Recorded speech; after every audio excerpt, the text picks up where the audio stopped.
everybody. Welcome to another webinar by Sunbelt Business Advisors here in the Silicon Valley. Today we are hosting the Agents Roundtable Industry Discussion, what we've seen over the last year, 2021. And we're joined today by myself, obviously, J.C. Meyer. I'm the Operations Manager here at Sunbelt.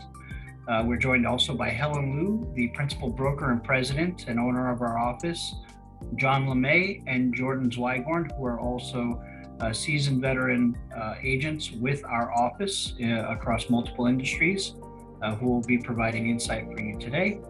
With that, I'd like to let Helen introduce the Sunbelt office to you and describe a little bit more about Sunbelt in general. Good morning, everyone, and thank you, JC. Welcome to our webinar.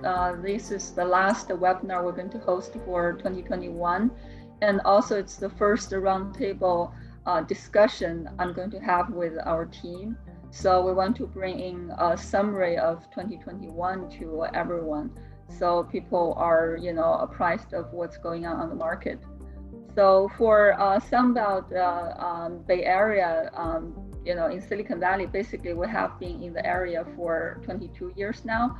So we've been serving the local community all over the general San Francisco Bay Area. And Sunbelt is the largest business brokerage in the world. We have over 150 offices worldwide. And our team has a wide industry experience. Plus myself, we have 5 agents on staff, and JC is our primary operations manager supporting the whole team. So you have a very experienced team locally here supporting you. So we welcome all the local business owners to contact us if you're thinking about selling your business. Absolutely. So today, we're very pleased to have John and Jordan joining us to share, especially their insight, what they have seen, post-COVID in the market. Great. Thank you, Helen, for that introduction. As everybody can see on the points of the slide here, that Sunbelt is quite the, we've got quite the impression here in the Bay Area, and we know the industry, we know the area. We've worked with buyers and sellers for a very long time here, and so we're very knowledgeable, and something that you can definitely see that experience when working with our agents, especially with guys like John LeMay, Jordan, and also with Helen.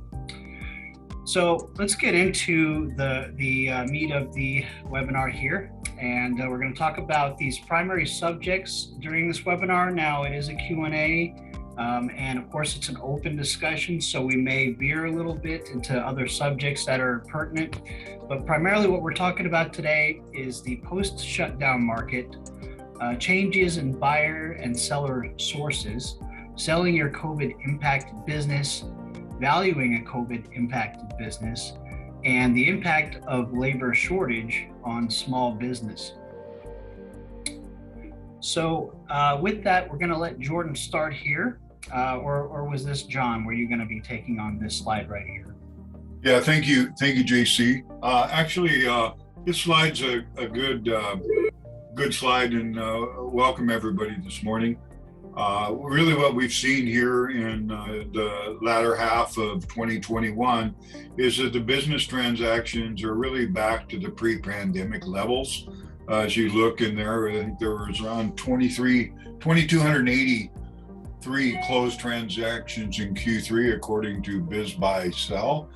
And you look where they were at, that's pretty close to Q4 of 2019 towards Q1 before the pandemic came. So it's went through some rocky times there in Q2 at the 1,481, and then it really had a 50% increase to get back up to Q3 of this year, and we're just seeing it be fairly strong with buyers being selective for stability of cash flow and earnings, and just understanding more of those risk factors that have really exposed themselves in this market. So, okay, that's good. Yeah. Great. So in Q2, really nobody had any idea what the market was going to look like. We can see confidence kind of almost building steadily through this graph is what I'm seeing. Ellen, did you have a comment? I want to chime in about, this is how well the general market is doing. And I want to share a little bit data about how our office has been doing. So actually, we of course, saw the slowdown in the second quarter, or actually all the way through, the whole year 2020.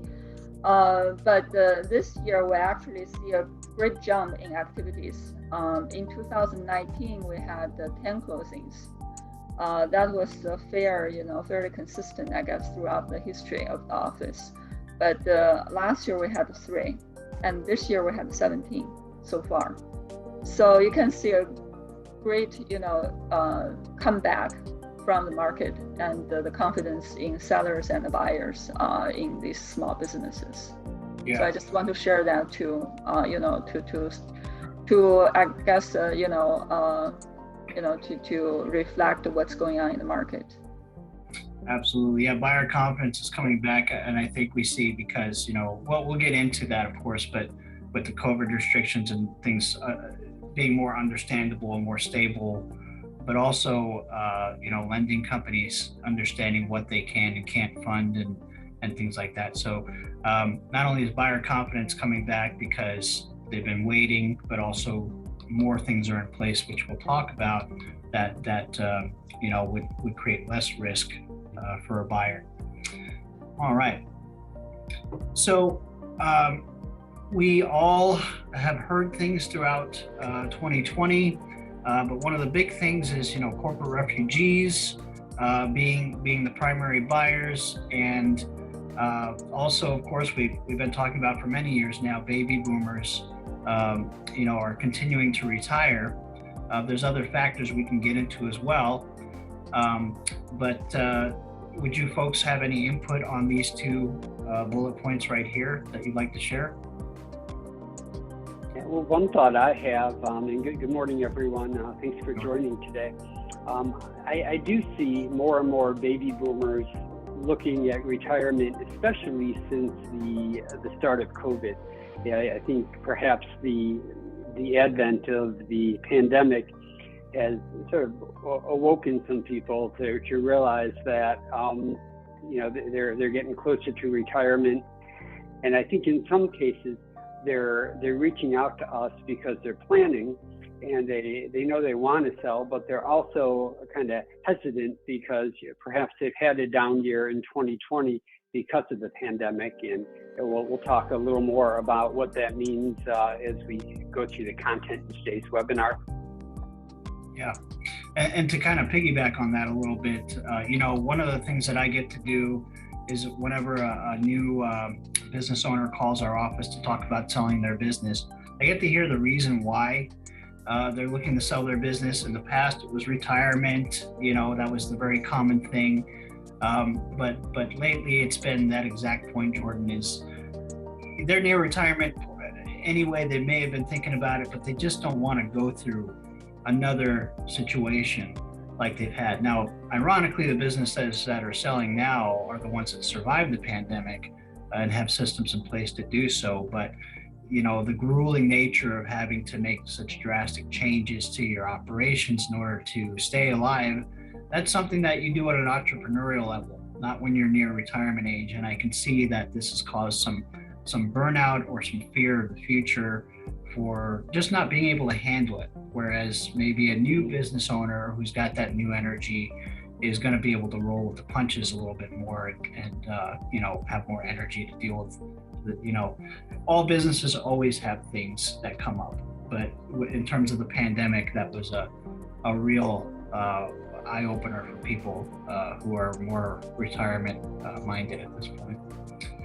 Yeah, I want to chime in about the corporate refugees. I saw a data that's kind of a little bit shocking, actually. There's a data from the Census Bureau. The first 3 quarters of 2021, there's a record high number of corporate applications being submitted. Actually, 4.5 million new corporations or new business has been formed. So that's a record high. So it's actually more than 50% increase from the same period in 2019. So you can see COVID really changed the perspective on a lot of people.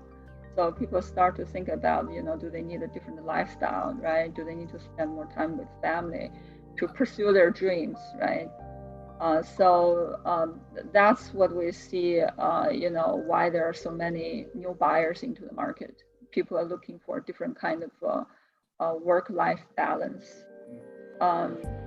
So we see a fair number of, people who even have a job and they want to just have a side business. Those buyers are increasing as well. But of course, we also heard the data, the number of new business fail, right? So a lot of them won't survive the first 3 years. So that's why we always, as advisors, we recommend people probably considering existing business over, setting up a new company. Oh yeah, absolutely. Completely different risk levels when you buy a currently existing income generating business versus starting from scratch, not to mention the financial resources that are available to you when you buy a currently existing business. Fantastic points, Helen, and that's interesting. Either people got back in touch with their families due to the lockdowns and they want more of that, or maybe they just want more control of their life in their own hands rather than having to, be shut down or told, whether or not they can work during a situation like this. And the great thing is the pickings right now for listings, those again are the listings that did survive and created operations to be able to deal with something like this again. They'll survive it again if it happens because of what's already in place. All right, let's move on to the next slide. So a lot of times, sellers, when they call, the first thing they ask is, hey, I want to know what the value of my business is, but they're always embarrassed about 2020. 2020 happened to everybody. So the great thing is, the big question is, can we kick 2020 numbers to the curb when valuing a business? And so for that, Jordan, I'm gonna pick you to answer this one for us.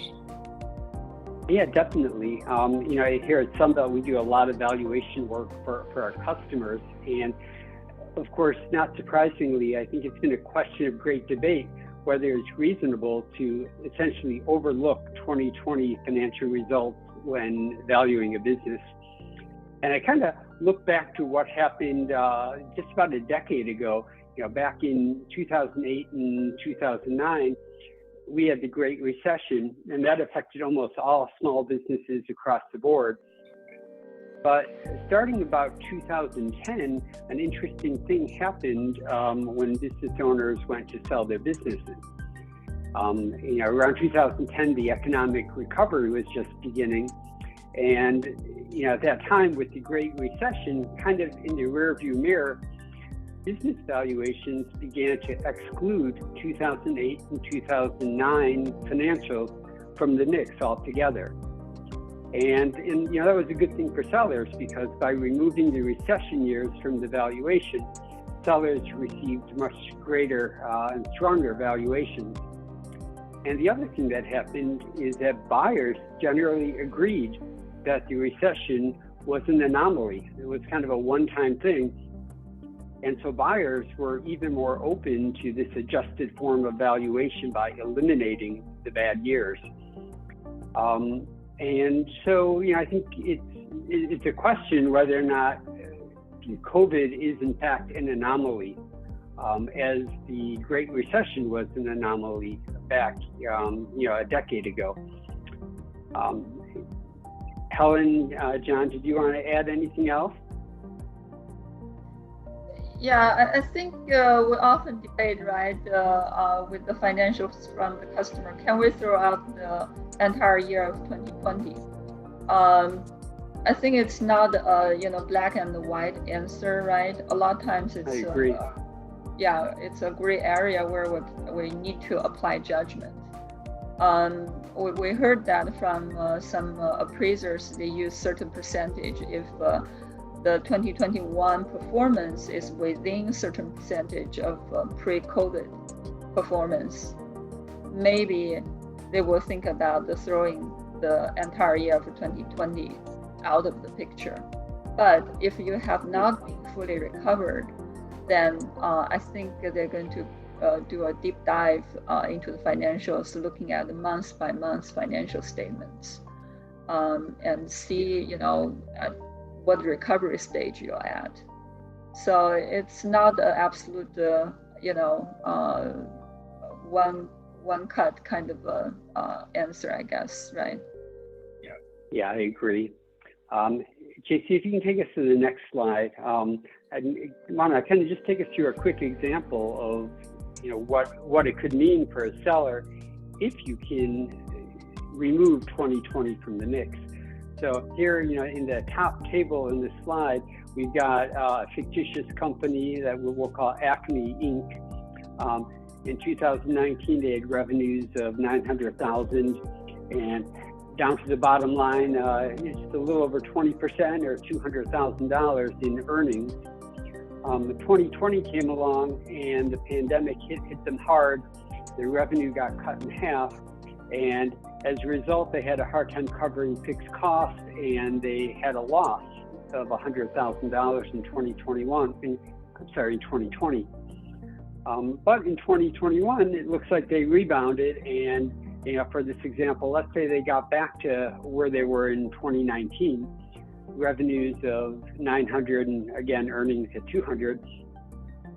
Now, if you look at the second table down below, normally when performing a valuation, you would look at the earnings of a company and you would weight them with the most current period having more weighting as opposed to the earlier period.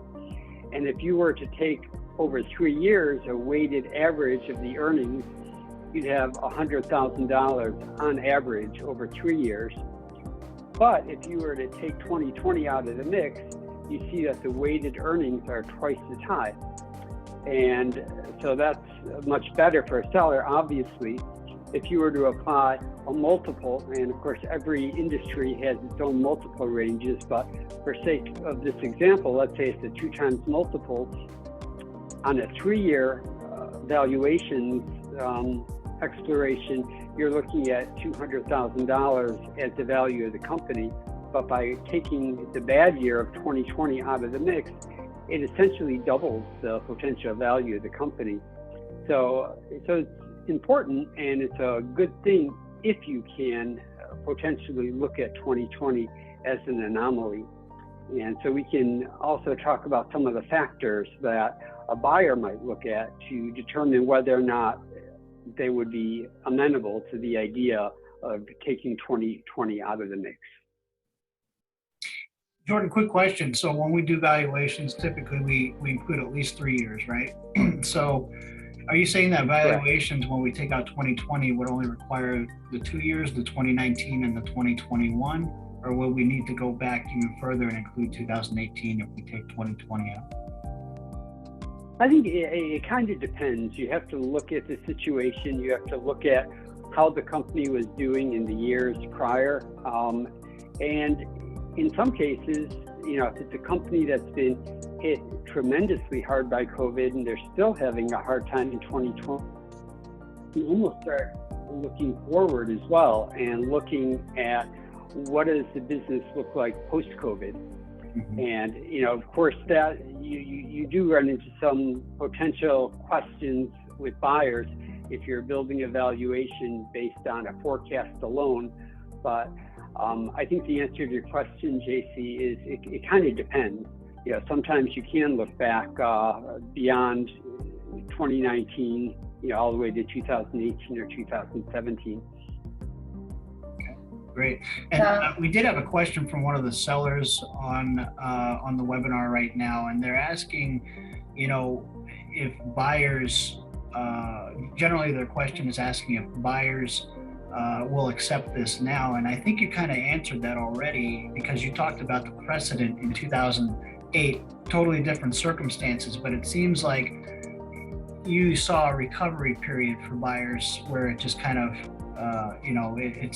the precedent there seems to be matching kind of the behavior that we're seeing now. Does that sound about right to you? Yeah. I would say it's, I would go back to what Helen said a little while ago, which is that it's not really black and white. And because it's a little bit different than the Great Recession, because the Great Recession didn't spare anyone. Everyone got impacted enormously during that time. But with COVID, it was not equal. You know, so if you ran an event management business, you got hit really hard. If you owned a restaurant, well, then it kind of depended if you had outdoor seating and if you were a pizza restaurant and you still did a good takeout business. So I think it kind of depends. And in fact, I think, JC, if you go to the next slide, I think there's several factors that sort of impact whether or not a buyer is going to be open to COVID being an anomaly or not.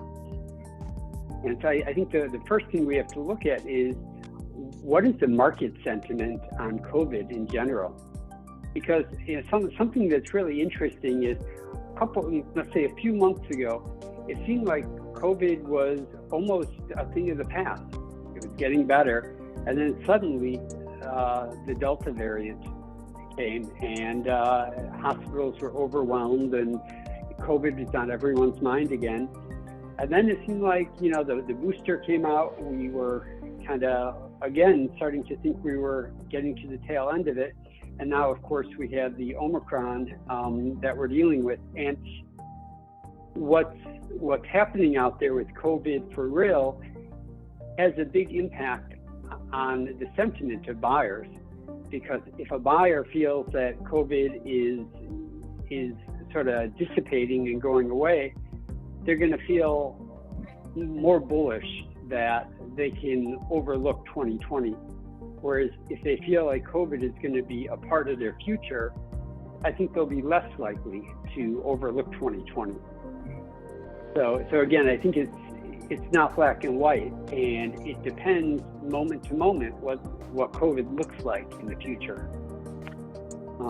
John, did you have any thoughts on that? Have you had any experience? I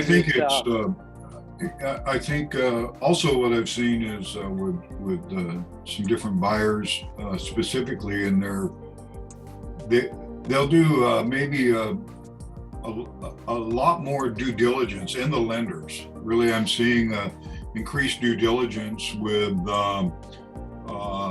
just to get comfortable. For example, how did their core customer concentration change to what the new normal is compared to historic levels prior. And even in some cases, when the margins look better and the sales are better, what is it? Is it a COVID bump, a post-COVID bump that's going to go away? How sustainable is it? And especially with some of the supply chain constraints that's been in place, the prices of materials have gone up, and if you buy at one price and sell a little bit higher a little bit later, and you're on an increasing inflation edge, is that a short-term margin, or how's it compare to historical? And then labor, a lot of people are going to that labor. What turnover have you had? You know, who's going to come in and be able to run the business? But there's a lot of added due diligence, you know, even going forward. How's that new normal compared with historical? Yeah, I agree with that. Yeah, I think you have to look at the industry susceptibility from one industry to the other to consider how a buyer is going to react to an elimination of 2020 from the financial mix. Earlier this year, I was working with a seller who owned a preschool. And of course, in 2020, they were impacted severely. Preschools were closed. And so as they're looking at selling a preschool in 2021, as we're talking to buyers who know about preschools, of course, they were very open to the fact that 2020 was going to be a bad year for any preschool, because it affected preschools across the board. if it were a pizza restaurant, to use that example again, and they had a bad year in 2020, a buyer might not be quite as willing to overlook it because they might say, well, pizza restaurants should have done pretty well in 2020. Yep. So you have to look at industry by industry to determine how open a buyer might be to eliminating 2020 from the mix. Actually, even Jordan, one of the things that I've seen is maybe more buyers and sellers are working to agree to maybe just to increase the buyer's confidence, is that maybe for a short time of the transition or during the first year, there's an extra 5 or 10% on the plate to make sure that the seller helps transition them through the business successfully in these post-COVID times. I see more of that request and maybe more amenable to making them successful for that as maybe helping carry 5% of the note of the business or 10% or something. I think that's increased. Yeah. And I think that's always a healthy thing for buyers and sellers to consider because they're helping one another. Right. So often sellers don't like the idea that they don't get 100% of the sales proceeds, at closing. But as the market change, it's a way to close the deal and attract buyers. The buyers need some confidence. If the seller has confidence, then the buyer would have the confidence. Otherwise, the deal just won't get done. Right. It's all about about the risk on the buyer's side, and if you want to sell your business and it didn't perform, I can see how each scenario plays out. But if you want to sell your business, it didn't perform well in 2020, the buyer is kind of hesitant. It's a negotiation tool to carry some of that as the seller, which would then really alleviate some of the concerns and more of the risk on the buyer's side. So it's really balancing the risk depending on your industry, how it performed, how your business performed in 2020. So there's a lot of factors I'm hearing go into this match process that we're looking at. Absolutely. Another factor to look at is what the company's own specific COVID-proof formula is. Obviously, when COVID hit, it took everyone by surprise, but companies adapted. Maybe you've fully adopted online ordering, you moved to remote working, or taking countless other steps to keep your company thriving during the pandemic. And to the extent you've done a good job of building out those ways to deal with COVID, that would set a buyer at ease that even if the pandemic does drag on longer into 2022 or even beyond, that there's a solution for how to keep the business going strong, even in spite of COVID. Yeah. I have a question from a buyer on the webinar right now, and the question is, if I buy a business that didn't do well during COVID, does that mean that I can anticipate that business will not do well if there's another shutdown again? And I think what they're asking is, if they don't have systems in place that worked in 2020, is it almost a guarantee that business will not produce if we have another shutdown situation?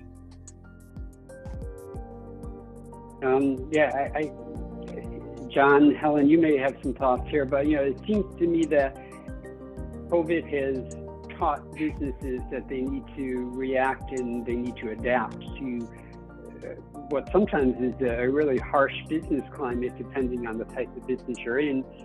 And I think if you're the type of business that's been dramatically hit by COVID and you haven't taken steps to mitigate that and be able to do business in spite of it, then you can't expect a big change in terms of your business if COVID continues.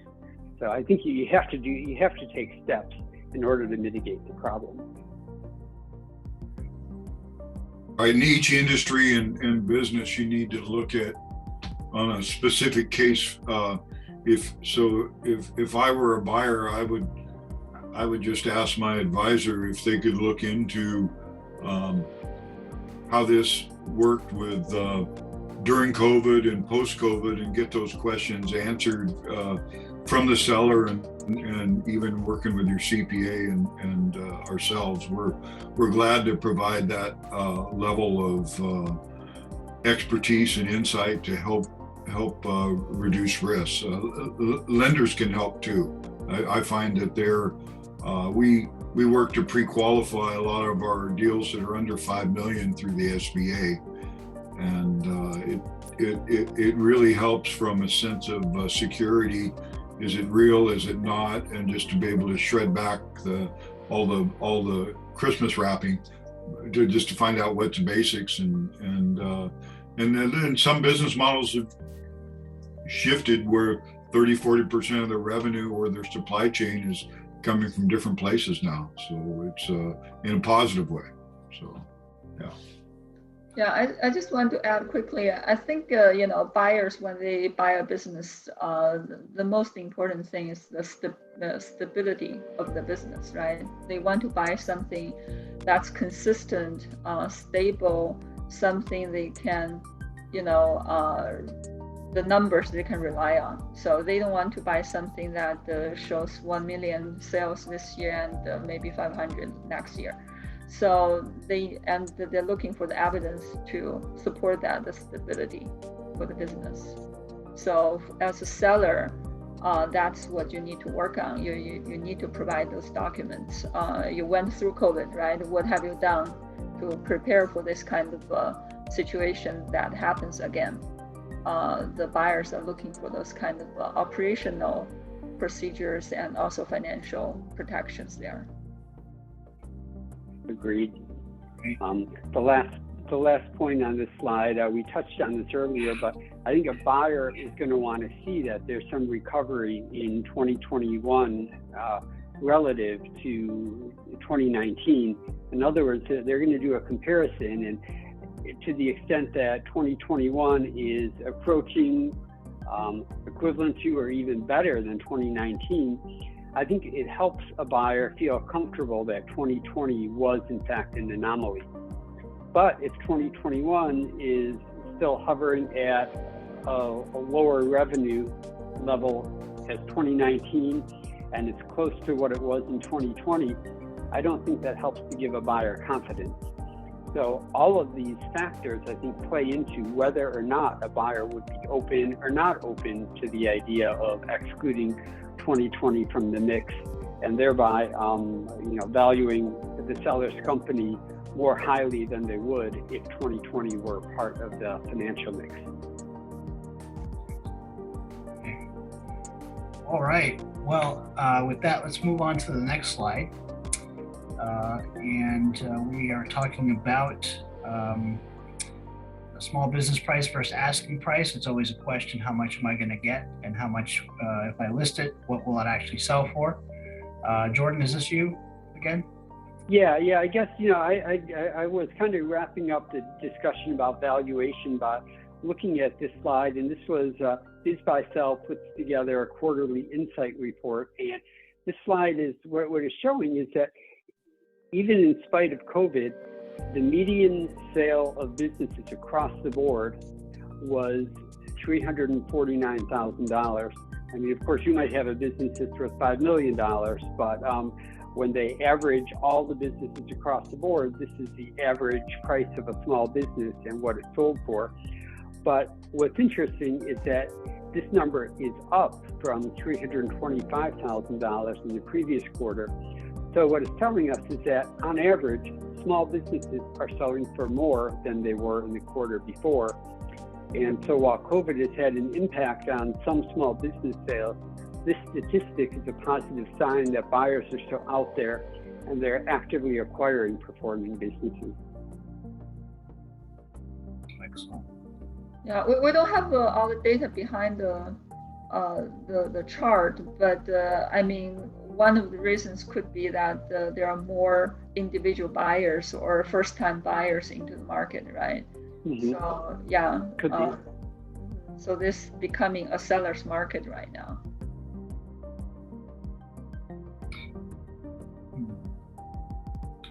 All right.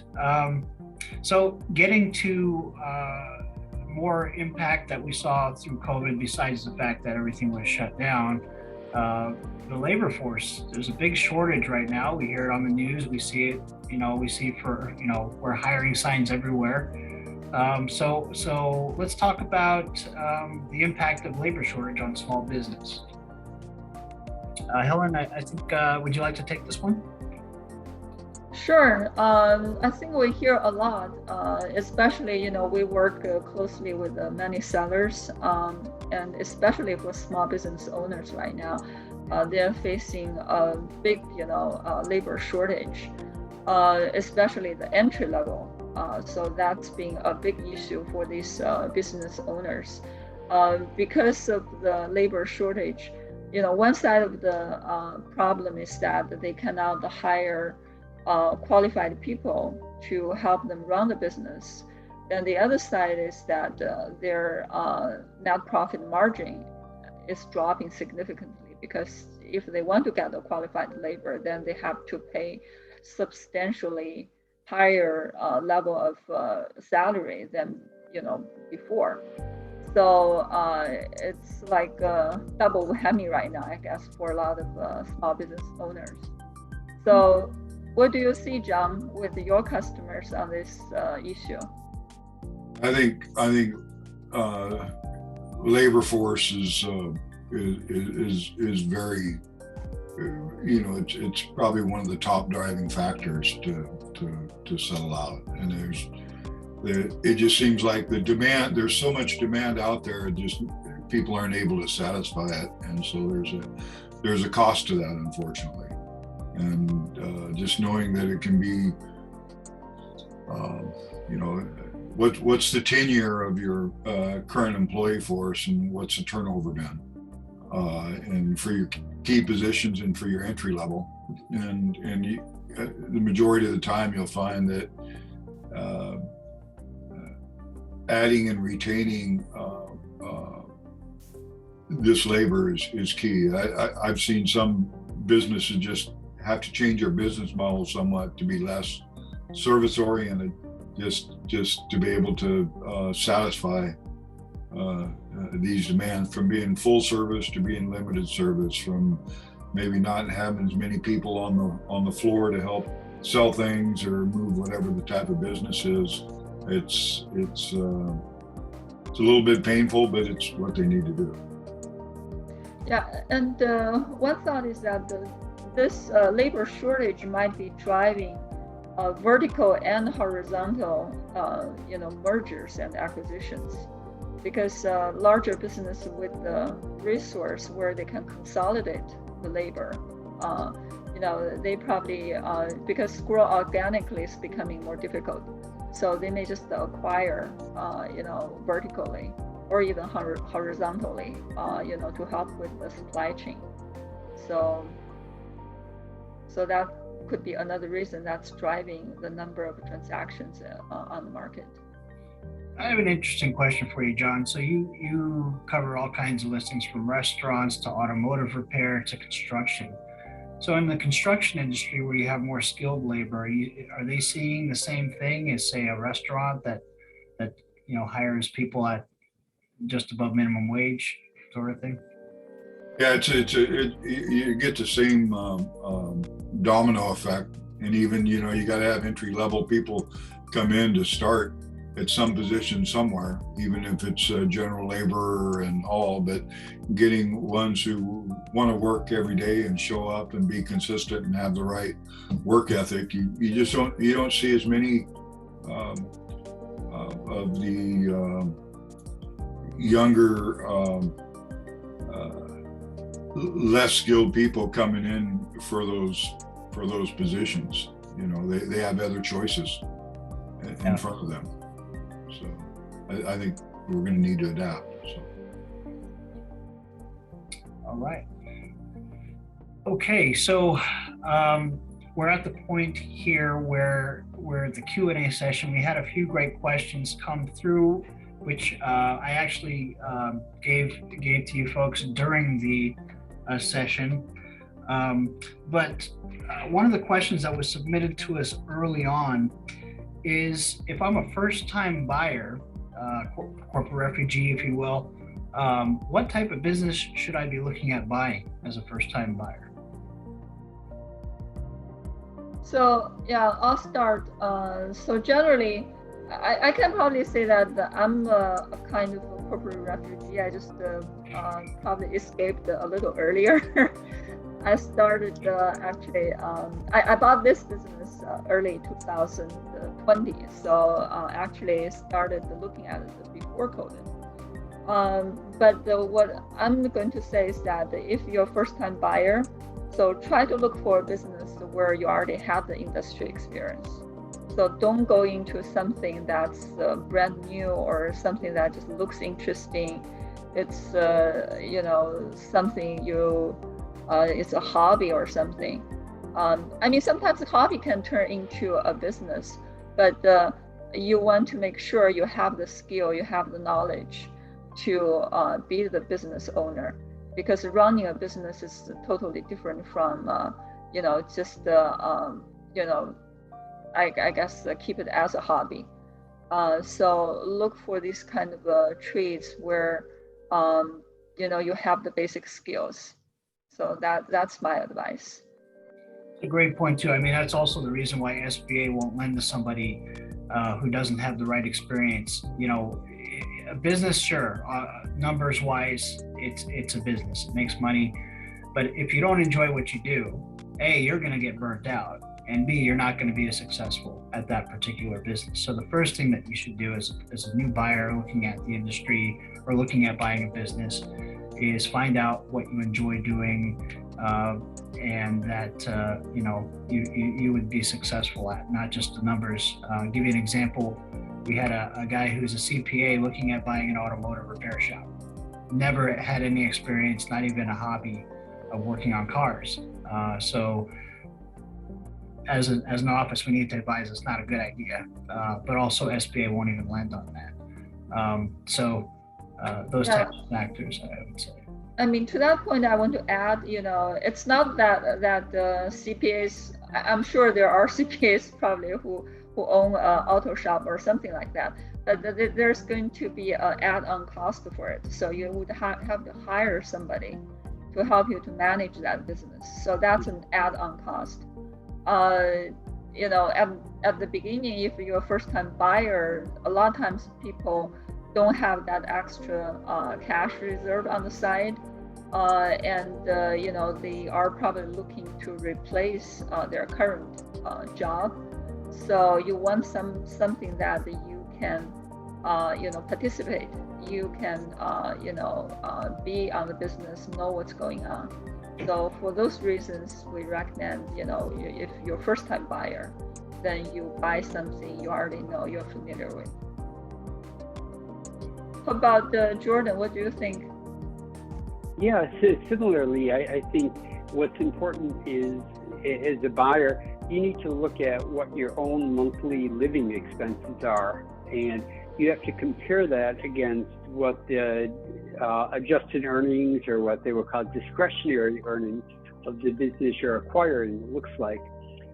You don't, as a first-time buyer, you don't want to look at something and say, I need twice what this business is making to pay my mortgage, or to put my kids in school, or whatever your expenses are.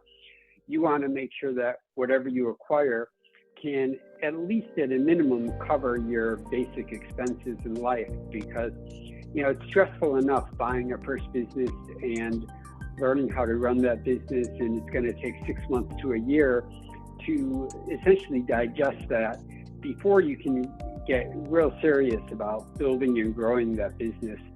So you don't want to kind of estimate that you're going to double the size of the revenues of the business so that you can then meet your monthly expenses to live.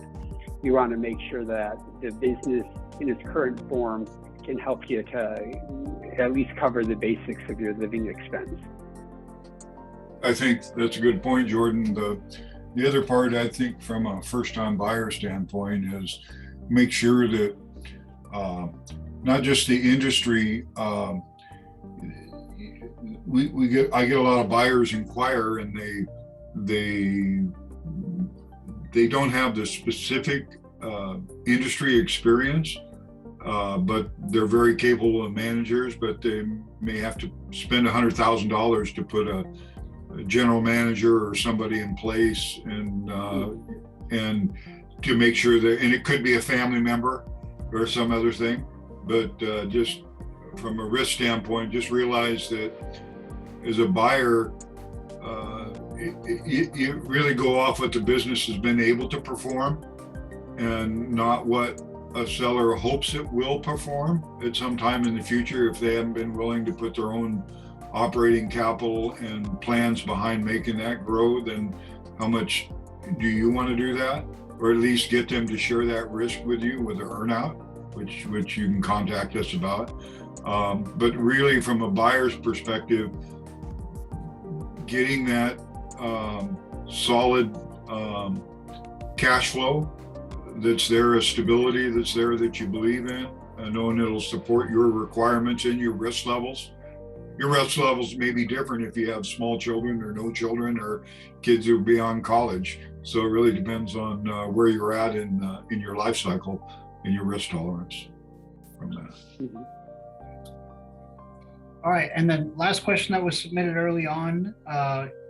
It's a general question we hear all the time. How soon should I start planning if I'm thinking about selling? Well, our general advice is as soon as you're thinking about, selling your business. So we get a lot of buyers who come to us. They want to sell in like 3 months, 6 months. So that's pretty much just impossible. So the whole selling process usually is about 9 to 12 months. And before that, you need to, get the business ready. You need to get first of all, the financials ready, the books, the accounting side of the business, that needs to be all prepared. And sometimes, the profit level may not be at the level where you want to retire to get the kind of value for the business. So, and also, once you leave the business, who's going to manage? Sometimes buyer wants to have a manager who's familiar with the business to stay on. So do you have that person, on your team?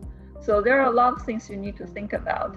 So I would say as soon as possible, and at least give it a year or two if you're seriously thinking about selling the business.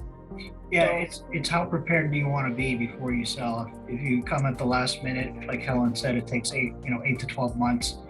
If you come to us and you need to sell in a year, we got to work with what you have already. If you come to us 2-3 years in advance, we can take a look at your numbers. We can take a look at your staff situation. We can see if we can improve anything or advise on anything to really make your business way more marketable and attractive to buyers. And in the case where you're a one-man shop and you're earning $300,000 a year of profit, maybe we advise you bring on some type of manager position to help with the transition or something like that. But it's how prepared do you want to be? Sooner the better. So when you start thinking about retirement, is probably when you should start talking to an advisor about what it's going to take and where you can improve, in your business to show it the way that buyers want to see it. A lot of sellers don't want to navigate through another pandemic era, the volatility and the unknown that's in there. And so those sellers who were prepared prior to the pandemic are the ones who were able to sell their businesses for a good return. And they're positioned that way now. I would just add that, a lot of times we get calls from sellers and we ask, why do you want to sell? And they say, I'm tired. And you want to sell before you're too tired, because it's really important from the time you say you're going to sell until the business is sold, You want revenues to continue to be stable or growing. You want earnings to be stable or growing. You don't want to be at a point where you don't have the energy to keep the business going forward any longer. So you don't want to wait until the last minute where you're just too tired to have the energy to keep the ball moving forward. And I think, Jordan, one thing to add there is many buyers are glad to keep the seller on for a certain percentage of time. Certainly for the first year, as most lenders agree with, and sometimes if longer, depending on other factors. And so that way, a retiring seller who isn't ready to retire but wants to still work in industry and all that, they work out a longer-term consulting agreement post-sale that meets both objectives, and that can be helpful. All right, folks, well, that's all about the time that we have. I want to thank everybody that submitted questions during the webinar. It really helps get some unique questions answered, so thank you for that. John, Jordan, Helen, thank you so much for doing this roundtable for our office and of course for our future clients, so that they have all this knowledge or some bits of information to go off of as they start to look at either buying or selling a business in the next year. So with that, folks, we hope that you will join us on the next webinar. We'll get the invites out probably in the next few months.